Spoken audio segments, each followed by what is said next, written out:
Salut à toutes et à tous, aujourd'hui on se retrouve pour une nouvelle vidéo. C'est une vidéo assez spéciale puisque on va faire les top 5 des voitures les plus originales pour les jeunes conducteurs.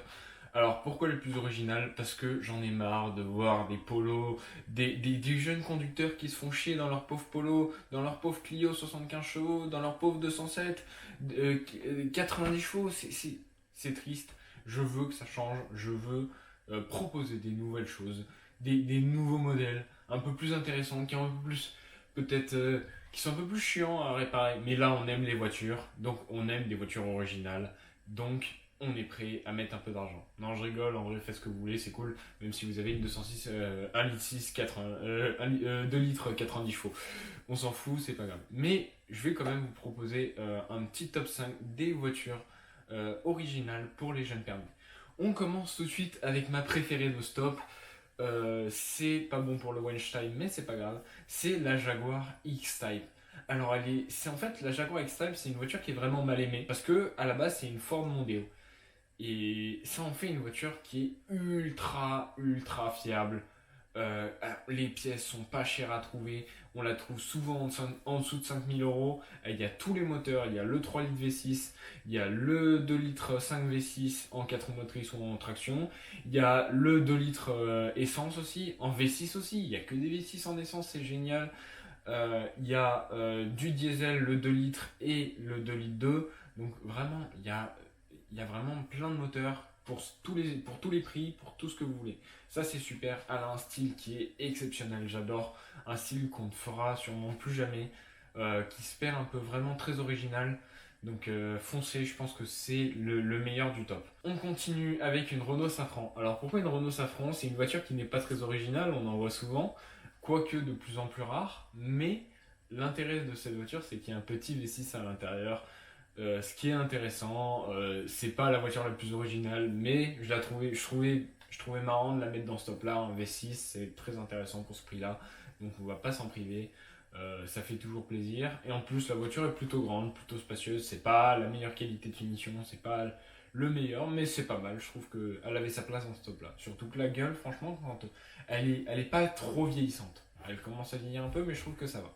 L'autre véhicule, mon deuxième véhicule favori, c'est la 407 coupé. Pourquoi la 407 coupé? Parce que la 407 est absolument immonde.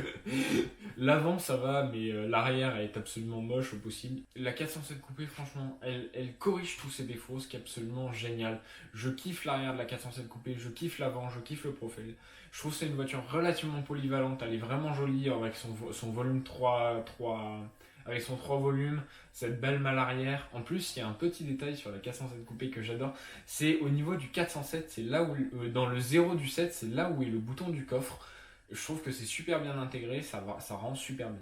Elle est disponible en boîte manuelle et en boîte auto. Je crois qu'en boîte auto c'est que pour les diesels et en boîte manuelle c'est que pour les essences. Ça va jusqu'au 3 litres essence, mais je crois qu'il est pas super bien et il est un peu cher.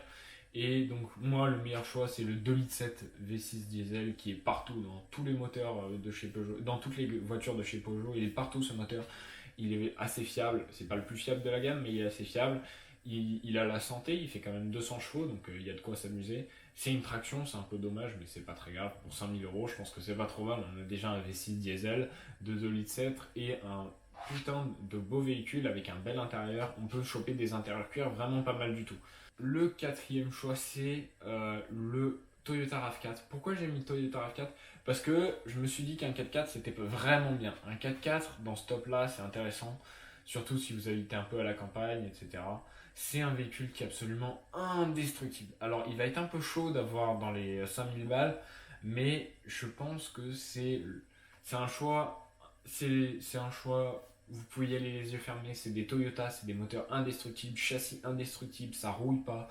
C'est vraiment ultra impressionnant. Vous avez un 4x4 pour ce prix-là, vous pouvez vous sortir de beaucoup de situations embarrassantes. Et vous avez un véhicule qui est ultra spacieux, un énorme coffre. Euh, c'est pas le plus bel intérieur du monde, je le reconnais. Je crois pas qu'il y ait d'intérieur cuir, ou du moins les intérieurs cuir sont de très très mauvaise qualité. Mais le Toyota RAV4, en plus il a une vraie gueule. En plus d'être plutôt sympa esthétiquement parlant à l'extérieur, il a une vraie gueule. Surtout quand vous avez l'option roue de secours sur la porte arrière, je surkiffe. C'est vraiment grand par contre, mais ça ne casse pas, c'est incassable. Pour finir, la 406 coupé, alors ça fait 2 Peugeot dans ce top, mais c'est un véhicule qui est extrêmement joli aussi, je trouve.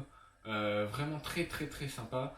Le seul truc sur ces deux, elle commence à monter en prix et les motorisations qui sont vraiment intéressantes, c'est-à-dire le 3 litres V6, euh, parce que sinon elle est un peu lente, hein, mais bon, elle pèse 1600 kg, donc à 140 chevaux c'est un peu lent. Mais après, c'est pour le style qu'on la prend cette voiture, elle est vraiment magnifique, c'est un véhicule qui sera éternel, elle est magnifique, je surkiffe. Et c'est dommage que d'ailleurs sur la 407 coupée, malheureusement, Pininfarina n'ait pas mis sa patte parce que je pense que ça aurait pu donner un truc superbe. Un autre truc avec la 406 coupée qui est génial, c'est que les gens commencent à la vendre parce qu'elle commence à être vraiment vieille, donc elle est encore à un prix stable, mais dans pas longtemps, je pense qu'elle va commencer à monter parce que c'est une voiture légendaire, hein. Elle s'est vendue énormément, énormément vendue cette voiture, donc pour l'instant, ça reste à des prix accessibles, mais je pense que dans pas longtemps, elle va commencer à monter. Voilà, c'est tout pour ce top 5 des voitures sans permis originales qui changent de ce qu'on voit tous les jours, c'est-à-dire les Polo, les Clio, les 206 sur la route quand on est jeune permis. C'est des voitures spécialement grandes, donc voilà, qui sont pas des compacts. Les compacts, bah, faut se tourner sur une 206, il n'y a pas mieux, hein, même si c'est pas original. Des fois, je pense que il faut savoir reconnaître quand quelque chose est bien fait. La 206, la Clio, c'est des voitures très très bien faites. Et il n'y a pas meilleur compact, même si on veut un truc original, je suis pas sûr qu'on trouve bien mieux. Si la vidéo vous a plu, je vous laisse vous abonner, mettre un like et mettre un commentaire si vous avez d'autres voitures à proposer. Et c'est la fin de la vidéo, je vous dis à une prochaine vidéo.